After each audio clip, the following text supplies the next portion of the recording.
Welcome back to our YouTube channel. आज हम फिर से डायमेंशन निकालेंगे लेकिन एक स्पेशल केसेस के हम डायमेंशन निकालेंगे न्यूमेरिकल्स आपको बोर्ड पर लिख कर रखे हैं मैंने, एक्सप्रेशंस की फॉर्म में आपको यहाँ पर आपको क्वेश्चन है और वहाँ पर आपको पूछा गया है कि आप डायमेंशन निकालें आप। तो देखिए यहाँ पर हमारे पास पहला आपके पास यहाँ पर न्यूमेरिकल है, वेलोसिटी ऑफ पार्टिकल इज, जो वेलोसिटी जो है उसकी एक्सप्रेशन दी गई है a plus b t plus c upon d plus t. ये आपके पास एक्सप्रेशन है और यहाँ पर बोला गया है right dimension of a b c d की हमने डायमेंशन निकालनी है। यहाँ पर आपको जो दिया हुआ है, एक तो v दिया हुआ है, v हमारे पास क्या है, वेलोसिटी हमारे पास है पार्टिकल्स की, v हमारे पास क्या है, वेलोसिटी है, और दूसरा हमारे पास ये t दिया हुआ है, t हमारे पास क्या है, ये टाइम है।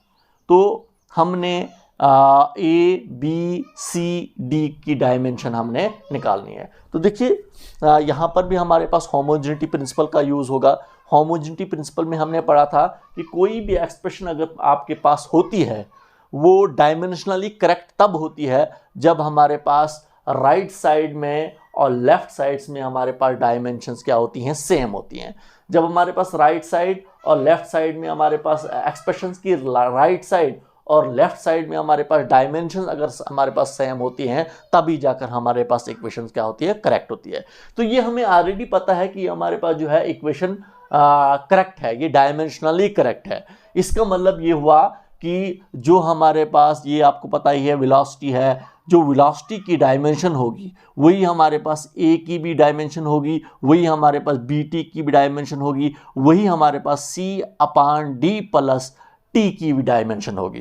तभी जाकर हमारे पास जो है ये इक्वेशन डायमेंशनली करेक्ट हो सकती है, अदरवाइज इक्वेशन हमारे पास डायमेंशनली करेक्ट नहीं हो सकती है। ये तो हमें होमोजेनिटी प्रिंसिपल कहता है। तो यहाँ से देखिए हमारे पास, इसका मतलब यहाँ पर मैं कह सकता हूँ मैं कि जब हम सोल्यूशन निकालेंगे तो अब मैं कह सकता हूँ मैं जो ए है, ए की जो डायमेंशन जो होगी वो डायमेंशन ऑफ v के इक्वल होगी, वेलोसिटी के इक्वल होगी, क्योंकि जो a की डायमेंशन होगी वही हमारे पास वेलोसिटी की डायमेंशन भी होगी। समझे आप, वेलोसिटी की डायमेंशन और a की डायमेंशन क्या होगी, वो सेम होगी, तभी जाकर हमारे पास इक्वेशन जो होगी वो डायमेंशनली करेक्ट होगी। तो देखिए हमारे पास it means that the dimension of a will be equal to the dimension of velocity. Velocity की डायमेंशन क्या है हमारे पास, lt माइनस 1, क्योंकि वेलोसिटी होता है डिस्टेंस अपॉन टाइम, डिस्टेंस की डायमेंशन l होता है, टाइम का होता है t, तो t को ऊपर लाते हैं हम तो lt माइनस 1 हमारे पास डायमेंशन होगी हमारे पास किसकी, a की। तो ये हमारे पास क्या आ रहा है, आपके पास a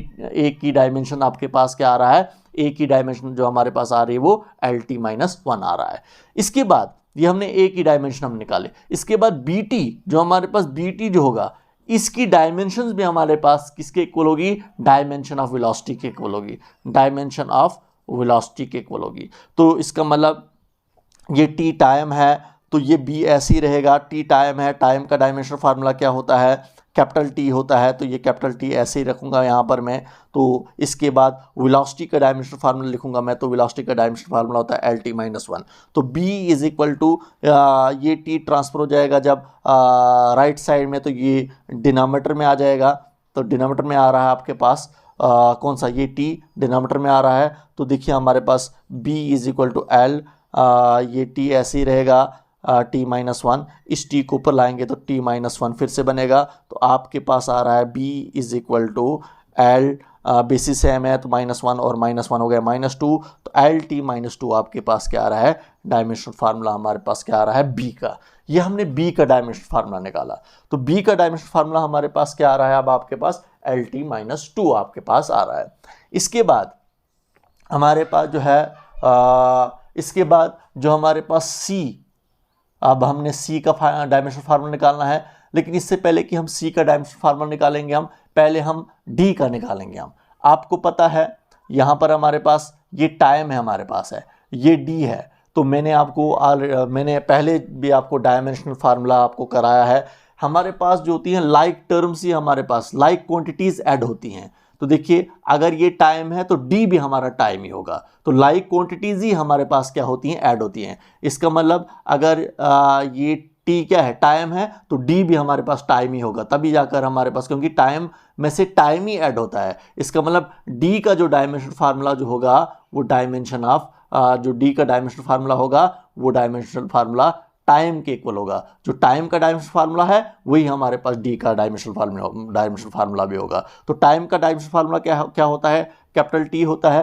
तो ये हमने कैपिटल टी टाइम का डी का डायमेंशन फार्मूला लिखा, क्योंकि हमारे पास ये जो डी जो है ये भी हमारा टाइम ही होगा, क्योंकि टाइम में टाइम ही ऐड होता है। तो देखिए इसका मतलब जो हमारे पास डायमेंशन फार्मूला डी का होगा वो डायमेंशन फार्मूला टाइम के इक्वल होगा, तभी जाकर हमने डी का डायमेंशन फार्मूला भी हमने फाइंड आउट किया।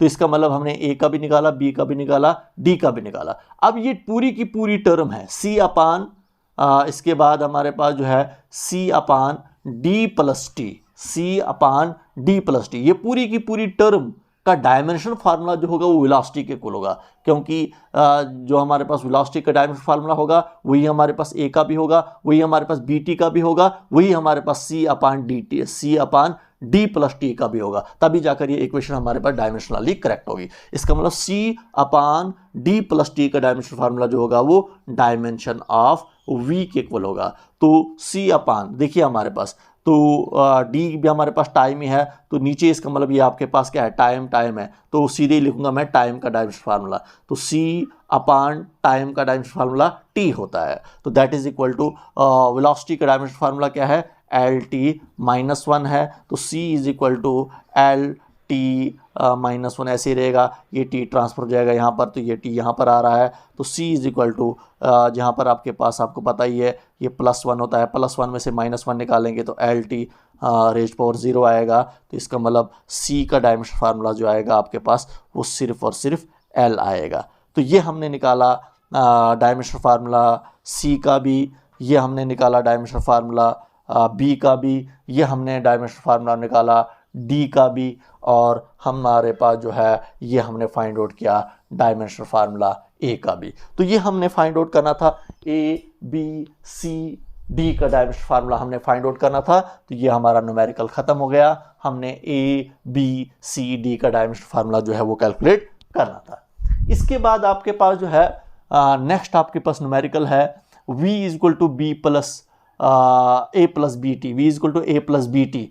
ये आपके पास एक एक्सप्रेशन है, ये v वेलोसिटी है और यहाँ पर भी ये t टाइम है, a और b कांस्टेंट है, इसका डायमेंशन फार्मूला हमने निकालना है, a और b का डायमेंशन फार्मूला हमने निकालना है। लेकिन कैसे निकालना है, हमने right dimension formula of a upon b। तो पहले हमें a का डायमेंशन फार्मूला निकालना पड़ेगा, फिर b का, फिर a अपान b करना पड़ेगा हमें। तो देखिए ये इक्वेशन भी हमारे पास तभी जाकर डायमेंशनली करेक्ट हो सकती है जब हमारे पास डायमेंशंस दोनों साइड्स सेम होगी। इसका मतलब जो हमारे पास इसका मतलब a का डायमेंशन फार्मूला भी हमारे पास किसके इक्वल होगा, वेलोसिटी के इक्वल होगा। इसका मतलब bt का डायमेंशन फार्मूला भी हमारे पास वेलोसिटी के ही इक्वल होगा, तभी जाकर हमारे पास ये इक्वेशन करेक्ट होगी, जो हमें होमोजेनिटी प्रिंसिपल कहता है। होमोजेनिटी प्रिंसिपल ये कहता है कि हमारे पास ये इक्वेशन तभी जाकर करेक्ट हो सकती है जब हमारे पास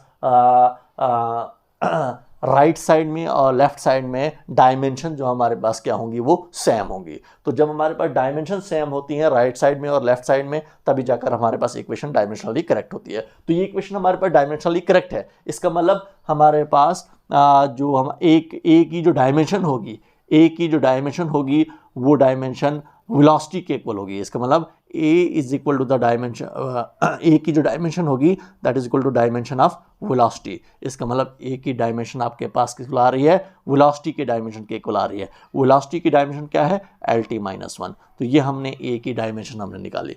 इसके बाद ये हमने a निकाला, इसके बाद हम b निकालेंगे। तो देखिए bt की डायमेंशन भी जो हमारे पास किस इक्वल होगी, डायमेंशन ऑफ वेलोसिटी के ही इक्वल होगी। bt की डायमेंशन भी वेलोसिटी, bt की जो डायमेंशन होगी, पूरी bt की जो डायमेंशन होगी वो भी हमारे पास डायमेंशन ऑफ वेलोसिटी के ही इक्वल होगी, क्योंकि bt a की टर्म है, समझे आप। तो ये अलग से हमारे पास a टर्म है। तो अब देखिए b ऐसे ही रहेगा, t टाइम है, टाइम का डायमेंशन फार्मूला क्या होता है, कैपिटल T होता है, कैपिटल T लिखा मैंने यहाँ पर, और वेलोसिटी का डायमेंशन फार्मूला क्या होता है, lt-1। तो यहाँ से b निकालूंगा मैं, तो lt-1 ऐसे ही रहेगा, ये t नीचे आ जाएगा, तो आपके पास क्या आ रहा है, b is equal to lt-1। इस t को भी ऊपर लाएंगे तो t रेज पर यहाँ पर +1 होता है, ऊपर आकर -1, तो आपके पास जो आ रहा है b is equal to L t -1 और -1 हो गया -2। तो ये हमने b भी निकाला। हमने जो फाइंड आउट करना है a upon b find out करना है। तो a अपान b किसी को लाएगा, a पहले लिखेंगे हम a का डायमेंशनल फार्मूला। a का डायमेंशनल फार्मूला हमारे पास क्या है, एल टी -1 है, एल टी -1 है, डिवाइडेड बाई b है, तो b अभी निकाला मैंने, एल टी -2। समझे आप। तो एल एल गेट कैंसल्ड, एक वन कैंसल आउट हो जाएगा। तो a अपान b किसी को लाएगा, क्योंकि एक t कैंसिल हो जाएगा तो ऊपर 1 बचेगा, नीचे हमारे पास t रेट पर -1 बचेगा। तो t रेट पर -1 को ऊपर लाएंगे तो t रेट पर +1 में कन्वर्ट हो जाएगा, t रेट पर +1। तो ये हमारे पास डायमेंशनल फार्मूला आ रहा है, क्या आ रहा है, t रेट पर +1 डायमेंशनल फार्मूला आ रहा है हमारे पास a अपान b का। तो t रेट पर +1 जो हमारे पास डायमेंशनल फार्मूला आ रहा है वो किसका, a अपान b का। सिंपल में कहेंगे a अपान b का डायमेंशनल फार्मूला जो आपके पास आ रहा है वो t आ रहा है। तो ये हमारे पास कुछ स्पेशल केसेस थे जिनमें हमने डायमेंशन निकालनी थी, जो हमारे पास क्वेश्चन में गिवन थे, किस किस क्वांटिटीज़ की हमने डायमेंशन निकालनी थी, वो हमने डायमेंशन निकाला। उम्मीद है आपको अच्छे तरीके से समझ में आया होगा। तो जिन बच्चों को अच्छे तरीके से समझ में आया होगा हमें कमेंट सेक्शन में कहें। आप अगर कोई प्रॉब्लम होगी कमेंट सेक्शन में आप हमें कहें, और हमारी हर एक वीडियोस को शेयर भी करें, सब्सक्राइब भी करें और बेल आइकन भी दबाएं ताकि हमारी हर एक वीडियोस आप तक पहुंच पाए।